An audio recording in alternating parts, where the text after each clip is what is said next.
संसार दावानलदैह्यमानान् विलोक्य जीवान् करुणार्णवोऽद्रा वचोऽमृतव्यो विमलं ववर्ष तमवारिवाहं कमपि प्रणौमि नौम्यादि ब्रह्म सर्वस्य कारणं करणं तथा तद्रूपं सद्गुरुं वन्दे कर्मरेखा प्रशान्तये यो ब्रह्माणं विदधाति पूर्वं यो वै वेदांश्च प्रणोति तस्मै तमः देवमात्मबुद्धिप्रकाशं मुमुक्षुर्वै शरणमहं प्रपद्ये मुमुक्षुर्वै शरणमहं प्रपद्ये। प्रेम से बोलिए सद्गुरु कबीर साहेब की जय। प्रेम और श्रद्धा के साथ उच्च स्वर में हम सब लोग जय बोलते हैं। जब कबीर साहब की जय अर्थात हम सब की जय। प्रेम से बोलिए सद्गुरु कबीर साहेब की जय। सद्गुरु कबीर साहेब की जय। सब संत भक्त समाज की जय। प्राकट्य महामहोत्सव की जय। आज के आनंद की जय। सत्य पुरुष परमात्मा हम सबके हृदय में विराजमान सद्गुरु कबीर साहेब परम आदरणीय परम श्रद्धेय महंत श्री अमर साहेब जी ब्रिजमोहन, परम आदरणीय परम श्रद्धेय महंत श्री पूर्णदास साहिब सुबह, आदरणीय सभी हमारे साधु समाज, भक्त सज्जन, देवलोक सज्जनों, प्यारे बच्चों, परम पावन अवसर सद्गुरु कबीर साहब का यह पवित्र श्री कबीर काउंसिल का गुरुधाम और बहुत ही श्रद्धा और भक्ति के साथ हम सब लोग कल सत्यनाम ध्वजा का पूजन किए और आज यह सद्गुरु कबीर साहब के प्राकट्य का 626वां प्राकट्य महामहोत्सव हम सब लोग मना रहे हैं। हम सब लोग जब भारत से आए 1834 में 1834 में, विशेष करके बिहार, उत्तर प्रदेश, इन स्थानों से, तो सद्गुरु कबीर साहब के भजन भी साथ में लाए।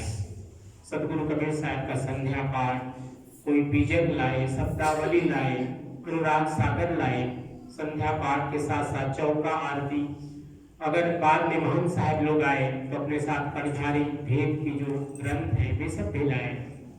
इस प्रकार तब से लेकर के आज तक बहुत ही श्रद्धा भक्ति से ये सद्गुरु कबीर साहब की यह सात्विक ज्ञान यज्ञ, आनंदी चौका आरती, चरावा चौका आरती, ये बराबर इस देश में होता रहा है। भिन्न भिन्न स्थानों में हमारे बहुत से संत हुए, महंत हुए, साध्वियां हुई और ये हमारा कबीर पंथ का प्रचार प्रसार अब तक हो रहा है। धीरे धीरे इसका विकास हो रहा है, अवकाश नहीं हो रहा है, विकास ही हो रहा है। और हम सब लोग भले ही संख्या कम है हम लोग कबीर पंथ की, लेकिन कबीर साहब के प्रति प्रेम सब लोग रखते हैं। कबीर साहब की वाणियों के प्रति सब लोग प्रेम रखते हैं।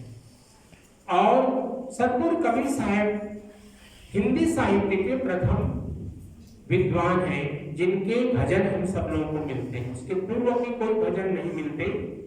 और कबीर साहब ने एक भी वाक्य गद्य में नहीं कहा, सभी पद्यमय है, अर्थात हम सब लोग उसको गाते हैं, संगीतमय है।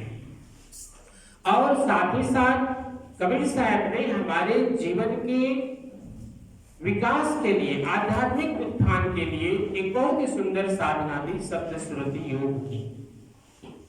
सप्त श्रुति योग में हम सब लोग एक शब्द को जानते हैं, वो शब्द है सोहम। हम बार बार सोहम हंसा सद्गुरु शरण कहते हैं। तो सोहम हंसा, सोहम सोहम सोहम सोहम, तो सोहम को अगर बार बार कहेंगे तो हंसा हंसा हो जाता है। तो ये सोहम शब्द में आप सब लोग जानते हैं, ये वेद का महावाक्य है। सोहम तत्वमसि अहम ब्रह्मास्मि प्रज्ञानमानंद ब्रह्मा, ये सभी के सभी वेदों के महामंत्र हैं और उनके माध्यम से इन मंत्रों को समाज को दिया गया। उन्हीं में से एक शब्द है जो सद्गुरु कबीर साहब ने लिया, वह है सोहम शब्द।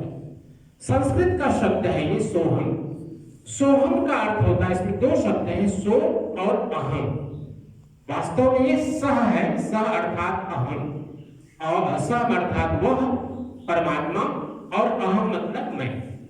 जब इसको हम संधि कर देते हैं तो जो विसर्ग है, सह का जो विसर्ग है, दो बिंदी जो लगाते हैं हम लोग, वो सोहम बन जाता है। तो जब शब्द सूरत योग की साधना करते हैं तो ये सो में ओ है और आगे अहम के बाद में म है। तो स और अह ये दो शब्द हमारा साधना के साथ साथ धीरे धीरे वो लुप्त हो जाता है, क्योंकि साधना की पद्धति यही है, इसको शब्द सूरत योग की साधना कहते हैं। तो उसमें ये सब ही विलुप्त हो जाता है और अहम में जो ह है ये भी विलुप्त हो जाता है। तो क्या बचता है? ओम, है ना, ओम बचता है। ओम में भी बाद में क्या होता है? म भी इसमें से विलुप्त हो जाता है साधना करते करते, क्योंकि ये सभी शब्द है और शब्द में हम सब लोग उसको देख सकते हैं, लिख सकते हैं, सुन सकते हैं, क्योंकि निरक्षर ये साधना है। निरक्षर का अर्थ होता है निर्गुण, जिसका कोई रूप नहीं है, कोई आकार नहीं है, इसको हम देख नहीं सकते, सुन सकते नहीं, सुन नहीं सकते। तो बाद में क्या होता है? सोहम में जो ओम में बीच में अर्ध आकार है, अर्ध आकार है, अ ओम और म अर्ध आकार है, ये केवल बचता है। लेकिन साधना की प्रक्रिया चलती रहती है और बाद में वो जो अर्ध आकार है, जिसको हम यस जैसे लिखते हैं, एस जैसे, तो वो अर्ध आकार भी समाप्त हो जाता है। तब जब वो अर्ध आकार भी जब समाप्त हो जाता है तो योग क्या होता है? जीवात्मा परमात्मा के साथ जुड़ जाता है। अब तक में क्या था? सो अहम, परमात्मा मैं हूं। अहम एक प्रकार का अहंकार का रूप है और सह मतलब परमात्मा। तो अहंकार और परमात्मा के दोनों के बीच की जो दूरी थी, पर्दा था, झिली पर्दा था, वो समाप्त हो गया। तो क्या हुआ? जीव और परमात्मा का मिलन हो गया। ये महायोग हो गया। तो सदगुरु कबीर साहब ने हम सब लोगों को संगीत दिया। संगीत क्यों दिया? कि हम अपने जीवन में आनंद को प्राप्त कर सके, क्योंकि संगीत आनंद देता है। हमारे जितने भी कार्यक्रम है पूजा के आप देखते हैं, हमारे भजन की जो गाने वाले कलाकार हैं वे भजन गाते हैं। हम मन में मंत्र पढ़ते हैं, बैठने के मंत्र हैं, जोत जलाने का मंत्र है, नारियल मोड़ने का मंत्र है, जब हम यहाँ पर कपूर रखते हैं उसको जलाते हैं उसका मंत्र है, भोग लगाते हैं उसका मंत्र है, दिन का विधि करते हैं उसका मंत्र है, सभी के मंत्र है वो हम अपने मन में पढ़ते हैं। लेकिन उन सब के साथ साथ भजन चलता है और भजन सब संगीतमय है। तो संगीत दिया आनंद के लिए, और आनंद ये सामाजिक आनंद नहीं है, ये आध्यात्मिक आनंद है। और इसके लिए सदगुरु कबीर साहब ने ये भजन दिया हम लोगों को कि भजन के साथ साथ उस अध्यात्म को हम समझें। हमारे समाज में चाहे कोई भोजपुरी गाने वाला हो, गजल गाने वाले हो, कव्वाली गाने वाले हो, क्लासिकल गाने वाले हो, आप देखेंगे भारत में जितने भी बड़े बड़े कलाकार हैं सभी लोग कबीर साहब के भजन गाते हैं, क्लासिक, सेमी क्लासिक या फिर फोक के रूप में।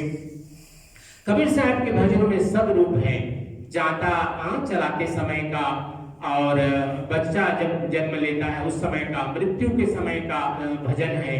इसी प्रकार भोजन आदि बनाने का है, प्रारंभ का, प्रातः काल के भजन है, दोपहर के भजन है, सायंकालीन भजन है, रात्रिकालीन भजन है। तो भजनों में जो विविधता है वो सभी के सभी कबीर साहब के भजनों में हमें प्राप्त होते हैं। यहाँ तक कि एक भजन है जिसका नाम है बिरहुली। बिरहुली भजन का एक बहुत बड़ी विशेषता है कि हमारे संत महंत लोग पहले उसकी सिद्धि करते थे, और अगर सांप काट ले तो उस मंत्र के द्वारा उसके सर्प का विष भी समाप्त हो जाता था। उसको हम कहते थे बिरहुली। वो बीजक में वो भजन आए हैं। तो इन भजनों में बड़ी शक्ति होती थी, अनेक प्रकार की व्याधियों को दूर करने की शक्ति। आज तो विज्ञान भी मानता है कि संगीत के माध्यम से जो रोग दवाइयों से हम ठीक नहीं कर सकते उनको संगीत से ठीक कर सकते हैं। तो सदगुरु कबीर साहब ने संगीत दिया, महायोग दिया, क्योंकि ये जो शब्द साधना जिसकी हम चर्चा अभी हम कर रहे थे ये हमारे श्वासों से जुड़ा हुआ है, और श्वास के साथ प्राणायाम है। प्राण मतलब श्वास और आयाम मतलब व्यायाम। तो ये चूंकि हमारे शारीरिक स्वास्थ्य के लिए, मानसिक स्वास्थ्य के लिए और आध्यात्मिक उन्नयन के लिए ये सतगुरु कबीर साहब ने साधना दी, भजन दिए हम लोगों को। ऐसे सदगुरु सत्य पुरुष परमात्मा, सदगुरु सत्य पुरुष परमात्मा हम क्यों कहते हैं? क्योंकि 600 वर्ष पूर्व जब कबीर साहब इस संसार में आए तो भारत में यवन संस्कृति थी, और जो आज अफगानिस्तान में देख रहे हैं कि माने मुस्लिम के अलावा वहां पर किसी का वर्चस्व नहीं है, सबको वहां से भागना पड़ा। जब अभी 1 साल 2 साल पहले जब शासन व्यवस्था में बदलाव आया तो भारत में पूरी यवन संस्कृति का शासन था। ऐसे समय सतगुरु कबीर साहब आए और 2 दिन के पीर सतगुरु कबीर साहब ने हमारे आर्य सनातन संस्कृति के लोगों को भी समझाया, और जो यवन संस्कृति के थे लोग उनको भी समझाया कि परमात्मा 2 नहीं है, एक ही है। और यह जोड़ा सतगुरु कबीर साहब की बातें कभी कभी बड़ी कड़ी हैं। कड़ी इसलिए है, कभी कभी माँ बाप बच्चे जब नहीं मानते हैं तो उनको ताड़न करते हैं, लेकिन क्या होता है ना, गुरु कुम्हार शिष्य कुंभ है, गड़ी गड़ी कान है कोट, अंतर हाथ सहार दे बाहर बाहे जो। सतगुरु कबीर साहब ने कड़ी बातें कही, बिल्कुल माता पिता जैसे कि बच्चे को डांटते हैं लेकिन मन में कितना प्रेम होता है, ऐसे ही कबीर साहब ने कभी कभी कड़ी बातें भी कही, लेकिन वो कड़ी बातें लोगों को लगी और कबीर साहब को 52 टाइम्स मारने का प्रयास किया गया, लेकिन उस सतगुरु सतपुरुष परमात्मा स्वरूप कबीर साहब को मारने क्यों नहीं सके? क्योंकि उनका शरीर पंचभौतिक नहीं था। पंचभौतिक शरीर को मारा जा सकता है पंचभौतिक चीजों से, जैसे तलवार से किसी चीज को काटेंगे, जैसे पेड़ है या कोई ऐसा कोई जड़ वस्तु है जिसको हम तलवार से काट सकते हैं, लेकिन तलवार पानी में चलाएंगे तो पानी में मिल जाएगा। सतगुरु कबीर साहब को जल में डुबोने का प्रयास किया, तो जल को क्या डुबोएंगे? क्योंकि कबीर साहब जब चाहते थे कि 5 तत्व को जोड़ करके लोगों को दृश्य हो जाते थे, और जब चाहते थे इन 5 तत्वों को 5 तत्वों में विलीन करके अपने आप को अदृश्य कर लेते थे। ये महाशक्ति सतगुरु कबीर साहब में थी, और इसीलिए भारत के उस समय हजारों नहीं लाखों की संख्या में आप देखेंगे पूरा बिहार, जहां से यहाँ हमारे मॉरिशस में लोग आए हैं, और आप अपने पूर्वजों से पूछें, सबके सब 100% लोग कबीरपंथी थे। क्योंकि भारत में उस समय जो जाति प्रथा थी या छुआछूत की प्रथा थी या ये जो गरीब और अमीर की जो प्रथा थी, इन सब के कारण से जो समाज था त्राही कर रहा था, और कबीर साहब ने सब लोगों को जोड़ा। ऐसे सत्य पुरुष परमात्मा सतगुरु कबीर साहब का आज 626वां प्राकट्य महामहोत्सव है। ये महामहोत्सव आप सबके जीवन के लिए मंगलदायी हो और आप सबका जीवन कल्याणकारी हो। सतगुरु की कृपा आप सब पर वर्षा हो, और ये महामहोत्सव हम सब लोगों के लिए और विकास का एक सतगुरु कबीर साहब का आशीर्वाद हमें प्राप्त हो, ये प्रार्थना करते हुए हम धन्यवाद देते हैं हमारे जितने भी लोगों ने तन से, मन से, धन से इस कार्यक्रम के सहयोग के लिए अपना सहयोग प्रदान किए हैं। उन सब के लिए सतगुरु कबीर साहब से प्रार्थना कि आप सबका जीवन सुखमय हो, मंगलमय हो। आप लोग कबीर काउंसिल की ओर से हर 15 दिन पर सतगुरु कबीर साहब जी का ज्ञान भोजपुरी चैनल पर, तीसरे चैनल पर 7 से 8 के बीच में चलता है ये 15 मिनट का कार्यक्रम, हर 15 दिन पर उसको भी अवश्य देखें। इस बार हम लोगों को कई कार्यक्रम मिले और धन्यवाद हम देते हैं यहाँ करुणा जी को भी, वो भी बराबर हमारे यहाँ के कार्यक्रमों में जो भी उनसे हो सकता है अवश्य वो सहयोग करती हैं। प्रातः रेडियो के कार्यक्रम के लिए अभी आपने देखा, समाचार के लिए अभी जो आए थे लोग, तो उनके साथ भी बातचीत जब करते हैं तो आप सब लोगों के जो हमारे मॉरिशस में एम्बेसी है उनकी तरफ से बहुत सहयोग हम लोगों को प्राप्त होता है। राउंड टेबल हमें मिला श्रीमती रत्नवाला जी के माध्यम से, वही हमारे प्रोड्यूसर सतगुरु कबीर जी के ज्ञान के लिए भी वो हम लोगों के कार्यक्रम के लिए प्रस्तुत करती हैं। तो हम पूरे एम्बेसी जो भी हम हमारे सहयोग देते हैं उन सब हम धन्यवाद देते हैं। और साहब जी ने जैसे कहा कि संस्था के लिए जो भी गवर्नमेंट की तरफ से और आप लोगों की तरफ से सहयोग मिलता है, सत्य पुरुष परमात्मा सतगुरु कबीर साहब आप सबका जीवन सुखमय करे, मंगलमय करे, ये प्रार्थना करते हुए प्राकट्य महामहोत्सव हम सब लोगों के जीवन को आनंदित करते हुए अपने विकास में हम लोग आगे बढ़े। आइए साहब के पावन नाम सत्य नाम का धुन करेंगे और उसके बाद पूजा की विधि को आगे बढ़ाएंगे। सब लोग साथ में गाएंगे उच्च स्वर में, सत्य नाम सत्य नाम सत्य नाम को जय कर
वह सत्य पुरुष परमात्मा आप हम सबके हृदय में विराजमान है। उनके पवन चरण कमलों में 3 बार बंदगी करेंगे। सब लोग मिलकर बोलेंगे साहेब वंदने साहेब